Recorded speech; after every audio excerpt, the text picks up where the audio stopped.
Most people who think about starting a business never make it to their first dollar. Not their first million, not even their first $100, their first dollar. And here's the part most people don't say out loud. That's actually a really good thing because most ideas shouldn't make it to market. Filtering them out early is good business discipline, not failure.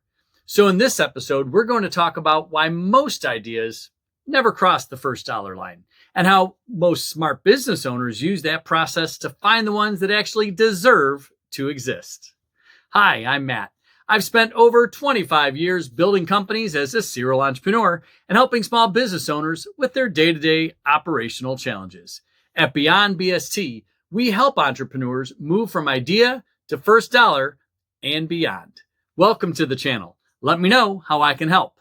Hey, a quick question before we jump in. If you've ever had a business idea that you eventually decided not to move forward with, what made you walk away from it? I'd love to hear about it down in the comments. One of the biggest misconceptions about starting a business is the belief that every idea is going to be a winner.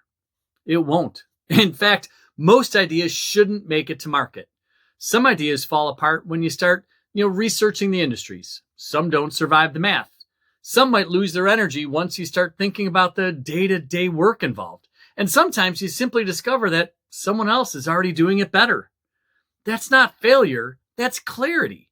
If you're still pre-revenue, the goal isn't to force an idea into existence.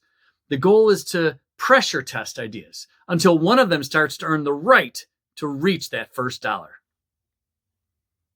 My first company, Mad Matt's Entertainment, actually started with a different idea. Originally, I was planning to build a family entertainment center, a huge building and arcade games and attractions and a full destination for families and parties. I had investors lined up who were going to fund the entire project. I was already talking to suppliers and lining up equipment. But right before we finalized the deal, the investors suddenly pulled out. The entire plan collapsed, and I didn't have anywhere near the investment required to build a full entertainment facility. So I started calling suppliers. I had to cancel the orders. I'd been preparing them, basically for weeks. One after another, I had to explain why the project wasn't happening, and it took an entire day. Unfortunately, there was one more to call, and they were already closed for the day. So I figured I'd call them the next morning. And that night, I woke up from a deep sleep thinking about the situation, and a thought hit me. This whole thing would have been a lot easier if I didn't need the building and the utilities and the staff, and everything could just get moved around as I needed it. What if entertainment didn't live in the building? What if it could be mobile? So the next morning I called that last supplier, and instead of canceling, I ordered. It was a remote control NASCAR track that became the first attraction for Mad Matt's Entertainment. And before the equipment had even been delivered, I already pre-booked 4 holiday parties. That's when I knew the idea had potential, that the market actually wanted this. Within about 18 months, we started manufacturing equipment too, and it was better than what I originally purchased.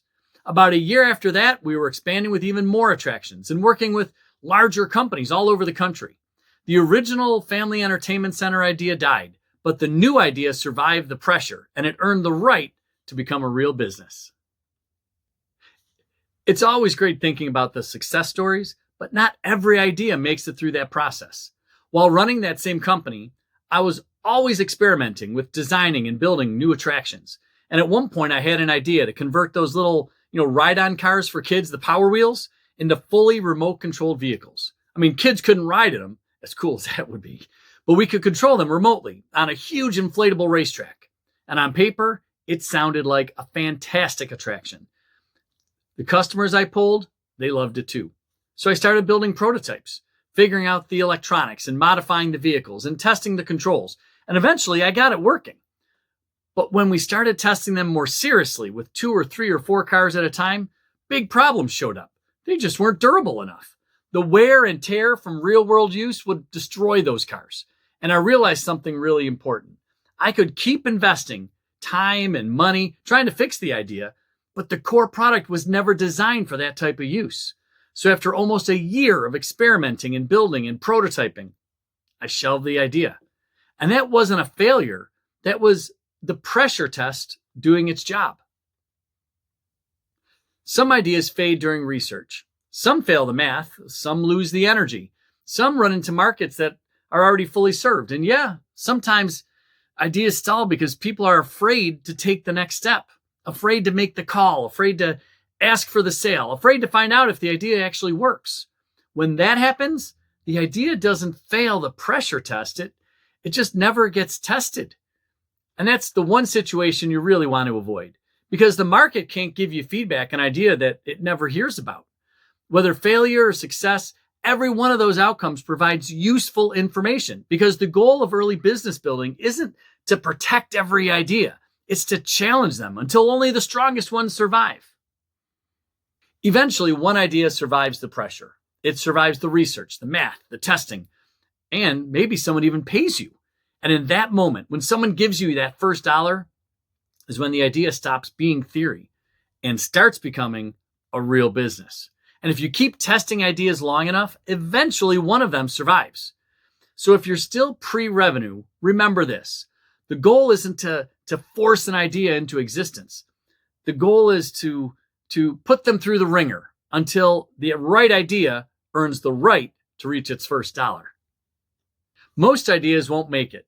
And that's actually a good thing, because every idea that fails the pressure test saves you time and money and energy.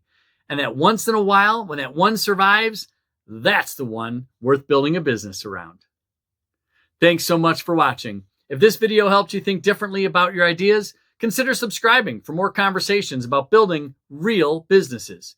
And if you're still in the early stages trying to figure out whether an idea is worth pursuing, I made a great video really in depth about the 30-day pressure test. I'll put a link down in the comments. Now, take a breath.